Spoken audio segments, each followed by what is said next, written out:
Monsieur le Président de la CALI, cher Philippe Buisson, Madame la conseillère régionale Laurence Roued, qui représente ce soir le président de région, Monsieur Alain Rousset, Madame la conseillère départementale Michèle Lacoste, représentante du président du conseil départemental, Monsieur Jean-Luc Blaise, Monsieur Michel Baumet, qui représente en tant qu'attaché parlementaire Monsieur le sénateur Gérard César, Monsieur le président du pôle territorial du Grand Libournais, mon cher Marcel Berthomé, Monsieur le président Smival, Alain Marois, Mesdames et Messieurs les maires et vice-présidents de la CALI, Mesdames et Messieurs les représentants des forces de sécurité, de gendarmerie et du SDIS, Mesdames et Messieurs les présidents d'associations, Monsieur le principal du collège de Coutras, je crois qu'il est là, Mesdames et Messieurs les directeurs d'école, Mesdames et Messieurs les représentants des cultes,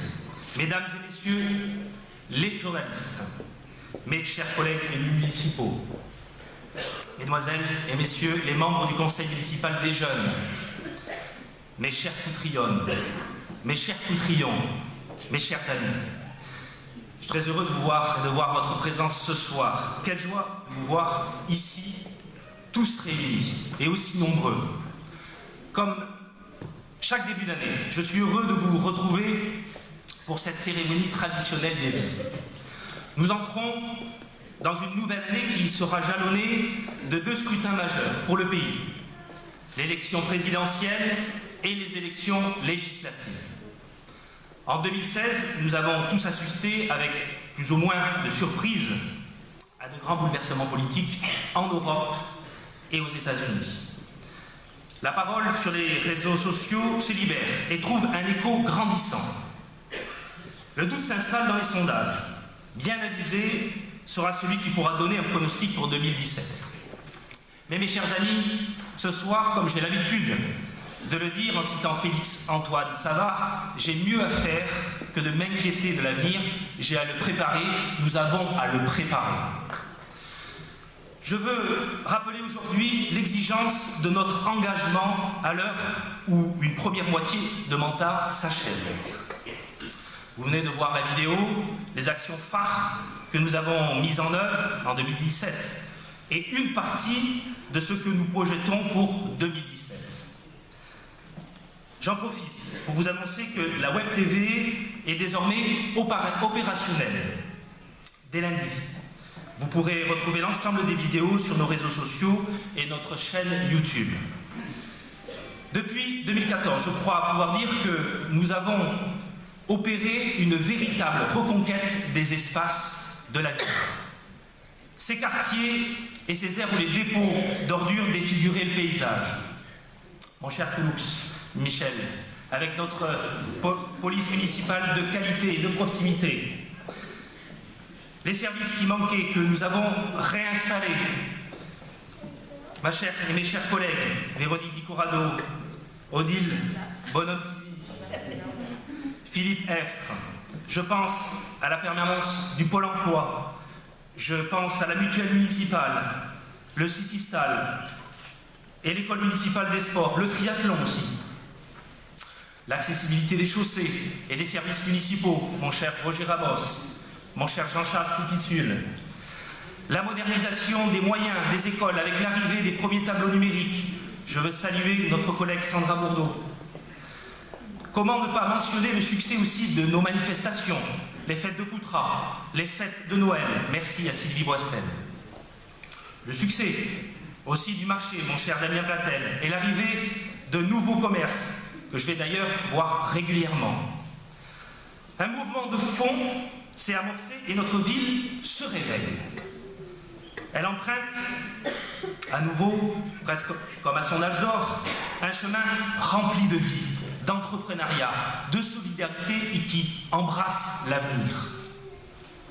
Il faut aussi mentionner, mon cher Alain Jambon, l'assainissement de nos finances pour proposer aux Coutrillonnes et Coutrillons des services innovants et de qualité. Je veux également remercier les services municipaux qui au quotidien s'investissent pleinement avec un travail de qualité et un grand sens du service public. Chers agents, comme les élus, et nos concitoyens, nous partageons la même exigence de réussite et de professionnalisme. Quand je regarde ces 3 dernières années, je me dis que nous avons installé de solides bases au développement de notre cité. Quand je regarde l'avenir, je ne vous cache pas mon impatience. Dès 2017, nous accentuerons encore notre lutte contre l'insalubrité avec une série d'événements autour du respect de l'environnement. Campagne de sensibilisation, spectacle à thème, marche responsable avec les citoyens. Notre service technique sera doté d'une nouvelle balayeuse et je souhaite que nous réfléchissions à la création d'une brigade de propreté spécialement dédiée au ramassage des insalubrités sur la voie publique. 2017 marquera aussi l'annonce d'un grand pas en avant en faveur du logement, puisque nous livrerons 23 habitations rue Georges Pompidou. D'ici la fin du mandat, ce ne seront pas moins de 100 logements de qualité à loyer modéré et en accessibilité pour favoriser le lien intergénérationnel qui verront le jour. Ces nouveaux chantiers s'accompagneront d'un diagnostic des biens des particuliers sous-utilisés et qui pourront être rénovés avec à terme l'attribution d'aides spécifiques pour les propriétaires. Le quartier de la Gare va être entièrement transformé. Je parlais dans la vidéo à l'instant d'un restaurant d'application, mais cette métamorphose ira bien au-delà, avec de nouveaux logements et, je l'espère, l'installation d'un guichet unique. Une maison de l'entreprise et de l'emploi, avec une pépinière d'entreprise sur le thème de l'économie circulaire, pour tous les entrepreneurs désireux de s'installer sur les territoires. Projet en lien avec l'Acadie. Le développement économique va donc lui aussi continuer avec l'installation prochaine de nouvelles entreprises à haute valeur ajoutée, dont j'aurai l'occasion de reparler prochainement. Toutes ces installations à venir sont le fruit d'un travail en étroite collaboration avec les services de l'Acadie, que je veux d'ailleurs ce soir remercier. Je peux d'ores et déjà vous dire que notre engagement porte ses fruits. Les chiffres de Pôle emploi de décembre sont très prometteurs. Sur 2016, la baisse du taux de chômage pour les demandeurs d'emploi de longue durée à Coutras a baissé de moins 8,5%. C'est une baisse 10 fois plus importante que la moyenne du Libournais. Chez les jeunes Coutrillons, cette baisse est aussi plus forte que sur le reste du territoire, avec moins 4,4%. C'est un bon signe. D'autres équipements verront le jour. J'inaugurerai d'ailleurs, début janvier, une nouvelle maison témoin à la résidence pour les personnes âgées du hameau de la Croix-Rouge. Ce sont, d'ici la fin de l'année, la totalité de 55 logements qui seront entièrement rénovés au sein de la résidence. Alors ça passera par des réaménagements de cuisine et salles de bain, mise en accessibilité, et évidemment de nouvelles isolations.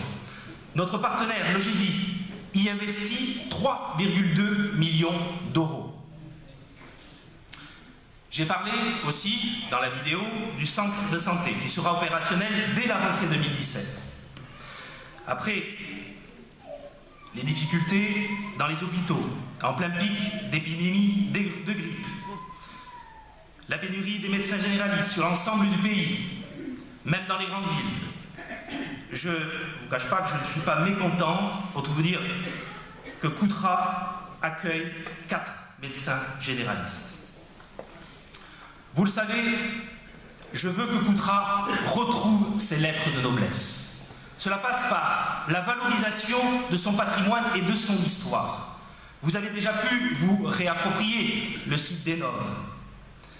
2017 marquera l'arrivée aussi de la passerelle sur la Dronne, rue Émile Combes, et nous lancerons une grande réflexion sur la mise en avant des entrées de ville pour leur fleurissement et la signalétique patrimoniale. Ce qui m'amène à la culture. Mesdames et messieurs, ce soir nous avons un invité que je souhaite saluer tout particulièrement. Sa présence nous honore ce soir. Le peintre Baldi est parmi nous. Un grand merci pour votre présence. Comme je vous l'annonçais dans la vidéo, nous accueillerons une exposition d'été exceptionnelle de son œuvre pour 3 mois. Depuis l'ouverture de sa galerie en 1947, ce sont 70 ans de carrière que nous aurons le privilège d'exposer, je dis bien le privilège d'exposer à Coutras. Les fêtes de Coutras vont monter en gamme avec 4 jours de festivités. Je veux aussi rappeler, à titre d'exemple pour 2017, le concert de l'école de musique de Coutras et des associations le 11 mars, l'humoriste Ben le 18 mars, le tremplin de musique actuelle le 25 mars, le 24e salon des peintres indépendants du 25 avril au 5 mai, la semaine de la jeunesse du 24 au 29 avril, les battles hip-hop le 28 avril et la 9e édition de la fête de la médiathèque le 10 juin. Nous lancerons ensuite, dès l'arrivée de l'été, la nouvelle saison culturelle 2017-2018. Mes chers amis, tous ces projets se construisent dans un souci de cohérence et d'efficacité. Nous avons fait le choix de préserver notre qualité de vie, celle d'un territoire à taille humaine, d'une commune semi-rurale, mais avec une vraie qualité de service. À notre arrivée en 2014, nous étions engagés, rappelez-vous, à ne pas augmenter les impôts pendant 3 ans. Cette promesse, comme d'autres, nous l'avons tenue. Mais je le dis en toute transparence, le levier de la fiscalité n'était pas notre premier choix s'agissant de notre équilibre budgétaire. Mais, je vous le dis, aujourd'hui, aucune piste n'est écartée. Aujourd'hui, pour réaliser toutes ces actions, un travail acharné est mené pour attirer les cofinancements. Grâce au travail des services, sur 2016, ce sont près de 470 000 € que nos partenaires institutionnels nous ont accordés. Ce même travail s'intensifie sur 2017. Un mot sur notre partenaire l'Acadie. Mon cher Philippe Buisson, je tenais à te remercier pour la synergie que tu as su insuffler aux communes qui nous composent sur le territoire. Je veux aussi rappeler la chance pour notre territoire d'avoir su s'organiser autour de notre communauté d'agglomération. Si l'Acadie reste peut-être, et bien malheureusement, mal comprise à l'extérieur du territoire, mais aussi parfois par ses habitants, par nous-mêmes, il appartient aux élus de se l'approprier et de passer le message de son action concrète, efficace, proche des citoyens. Je veux pour preuve un certain nombre de projets dont nous parlons ce soir, que la commune de Coutras n'aurait peut-être pas pu toute seule porter. Le développement économique, bien sûr, et merci de ta confiance, Philippe, pour la vice-présidence que tu m'as accordée dans ce domaine. Et comme je l'ai évoqué, le centre de santé, la maison de l'entreprise et de l'emploi avec sa pépinière, le conseil citoyen, également en projet, l'épicerie sociale et solidaire et l'espace de vie sociale. J'ai parlé de la permanence d'emploi, de Pôle emploi, de la permanence d'accès aux droits. Je pourrais également citer l'animation du réseau des offices de tourisme. Et puis, sujet important, le déploiement de la fibre sur l'ensemble du territoire. L'Acadie est une chance pour tous les habitants du territoire. Et il nous appartient tous, en tant qu'élus, de lui assurer son identité et de développer ses liens de proximité avec ses concitoyens. Nous avons en 2016 enregistré plus de 150 nouveaux arrivants sur Coutras. J'ai d'ailleurs eu l'occasion d'en rencontrer un là, tout à l'heure. Je lui souhaite la bienvenue à Coutras. Vous avez fait le bon choix. Avec la mise en œuvre de la nouvelle grande région, nous devenons le centre géographique de la Nouvelle-Aquitaine. C'est un signal fort que les entrepreneurs de tout le Grand Ouest, du centre et bien de là ont compris. Vivre à Coutras, aujourd'hui, n'est pas subi. Aujourd'hui, vivre à Coutras, c'est un choix. La préservation de notre cadre de vie et son amélioration par l'arrivée de nouveaux services passeront donc par plusieurs combats. que je souhaite mener, et je le dis cette fois, à l'échelle nationale. Le premier, c'est le grand contournement de la métropole de Bordeaux par l'Est. Le positionnement et le dynamisme du Libournais vont rendre ce grand équipement, bien sûr, inévitable. Quand je vois la rocade de Bordeaux et que le pont de Pierre, qu'on nous annonce, va être fermé à la circulation, je me dis que la métropole, comme l'ensemble du territoire, a tout intérêt à profiter de cette nouvelle voie de circulation. C'est une desserte routière qui viendra, je l'espère, s'ajouter aux 8 nouveaux cadencements quotidiens de la SNCF entre Coutras et Bordeaux qui arriveront dès juillet prochain. Oui, mon cher Philippe Buisson, je partage avec toi ce constat. La mobilité et le logement sont les enjeux cruciaux pour notre territoire. Avec la Cali, le territoire devra mettre toutes ses forces au service de cette cause. Nous avons déjà des atouts indéniables, mais il faudra encore les développer. Et je parle et je pense, évidemment, à la gare de Libourne, de Saint-Denis-de-Pile, de Saint-Srin, de Coutras, qui devront à terme se métamorphoser en véritable pôle d'échange. Ce n'est d'ailleurs pas qu'un enjeu de mobilité, c'est aussi un enjeu de développement de l'emploi pour les gens qui font le choix de travailler à la métropole, et un enjeu simplement de survie de nos territoires ruraux.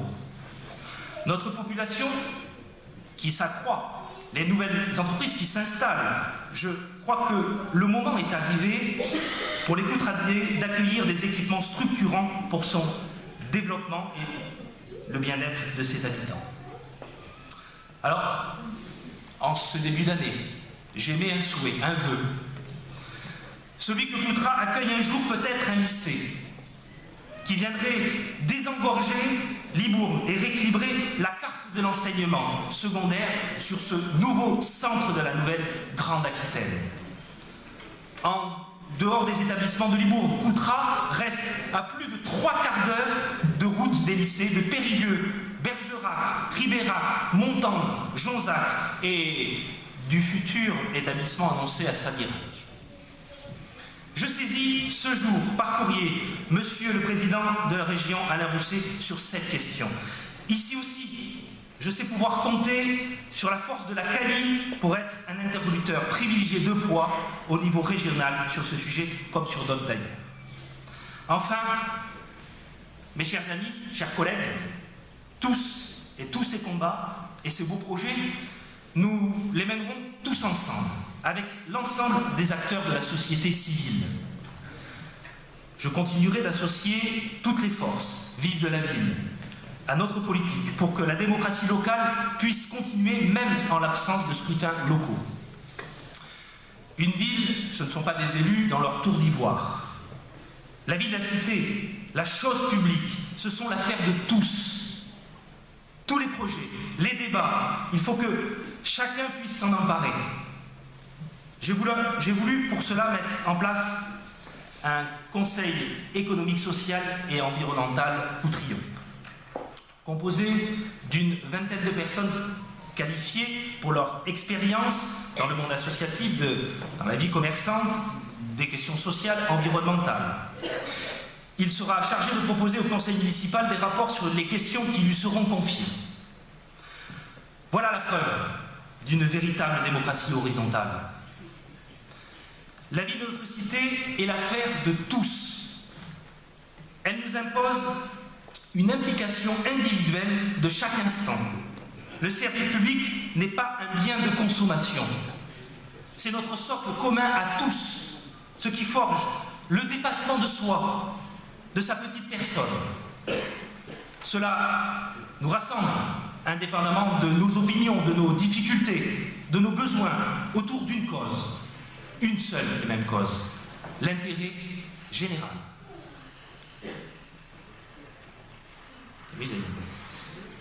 Je vous souhaite donc, en mon nom, et au nom de l'ensemble du conseil municipal, mes vœux les plus sincères de santé, de réussite et d'épanouissement. Tournons-nous vers l'avenir, qui sera, je le sais, très prometteur. Je terminerai avec cette citation de Victor Hugo. les plus belles années d'une vie sont celles que l'on n'a pas encore vécues. Alors avant de partager le verre de l'amitié, nous allons écouter ceux qui prendront peut-être un jour notre relève, le Conseil municipal des jeunes.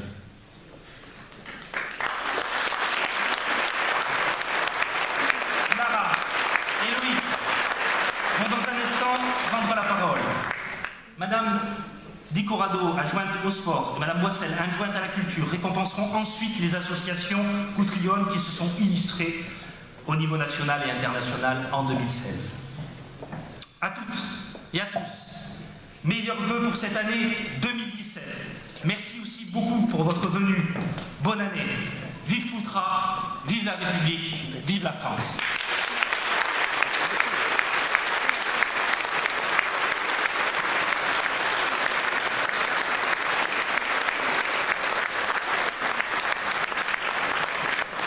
On peut les applaudir parce que c'est dur.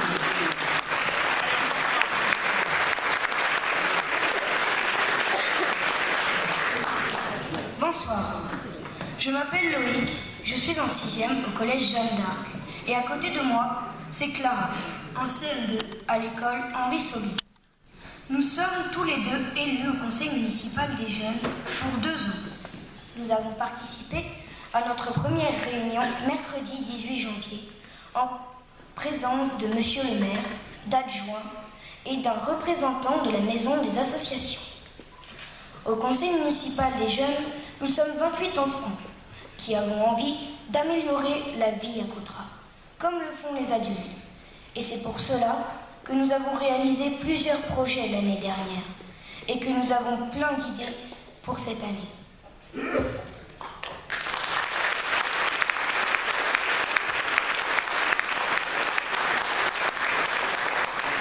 En 2016, le conseil municipal des jeunes a mené plusieurs actions.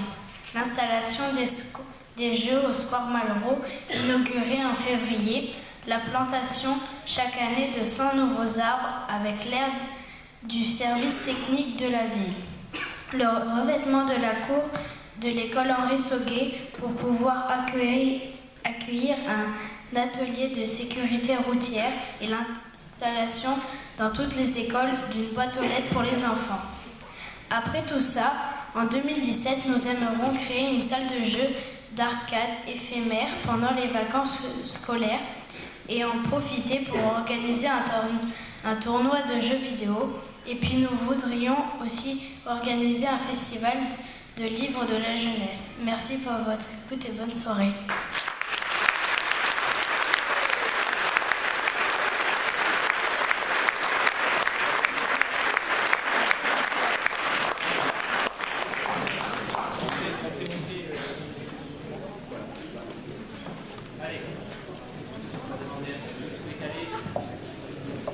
Bonsoir. Bonsoir. Ça marche. Bien, alors nous allons accueillir le champion de France de ring hockey. Alors on a Céline Ducourciou, l'entraîneur, Stéphanie Vitrac, responsable d'équipe, Sandra Drouet, la capitaine, elle est là, Vania Ribeiro Lafourcade, Makina Heng, Julie Lafourcade, Anna Gilles, Nadia Correia, Boadi Cano, Chloé Seureau, Agnès Ferré, Sylvia Boras et Laura Balaguer. Bravo!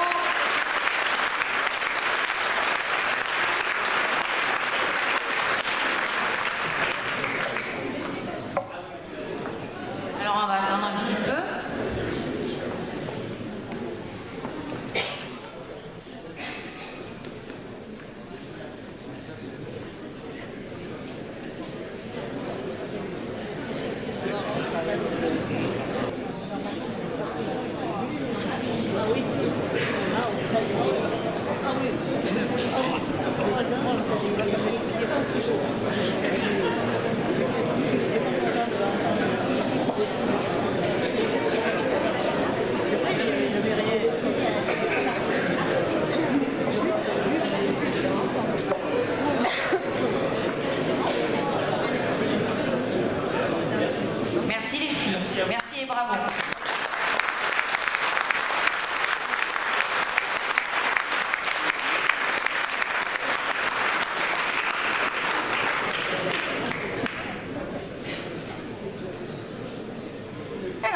maintenant les médaillés de la section sport adapté du badminton au championnat de France 2016.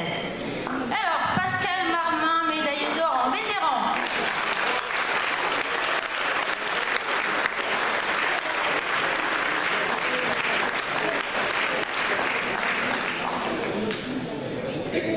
Chantal Hello, médaillé d'or en vétéran.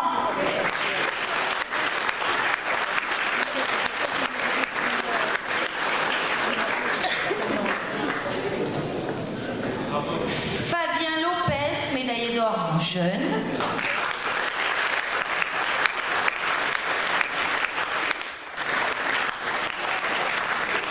Et Ghislain Albert, médaillé d'argent en jeune. Bravo. Champion de France, hein. Tous champions de France dans leur catégorie. Bravo, bravo à tous.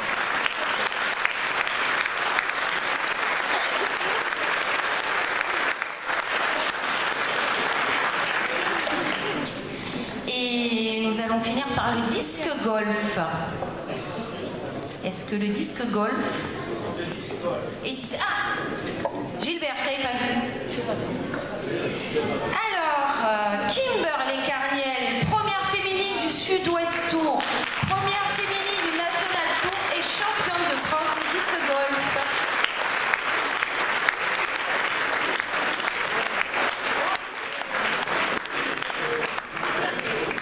Et Mike, son frère, Mike Carniel, premier au Sud-Ouest Tour, premier au National Tour.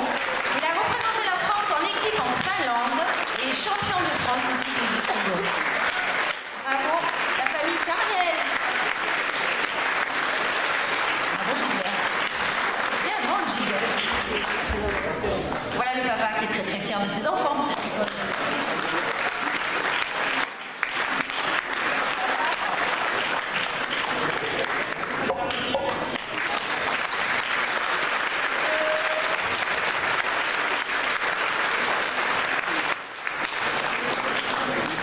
Bonsoir, je souhaite appeler les dignes représentants de l'association de danse Le Grand Chemin. Il s'agit de Talina Chapin et Sacha Genet, tous les deux médaillés d'or au concours international de danse Je monte en scène à Toulouse en 2016.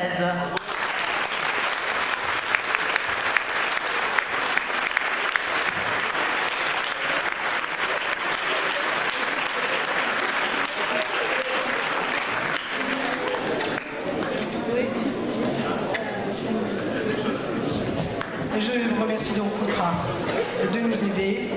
C'est une école qui est avant tout une école de formation et nous sommes très heureux qu'ils aient des médailles d'or, mais surtout nous sommes très heureux qu'ils aient des contrats de travail. Ils ont signé 3 contrats de travail, 2 pour les États-Unis, oui, 1 pour la Roumanie, le Théâtre national roumain.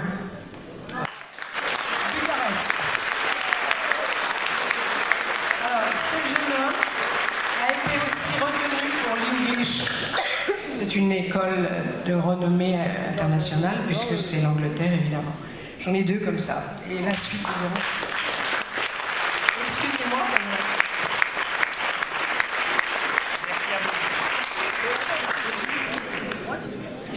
Voilà. Bon, eh bien, écoutez, merci beaucoup de votre présence. Ça fait plaisir de voir autant de monde. Maintenant, je propose de passer au verre de l'amitié. Merci encore.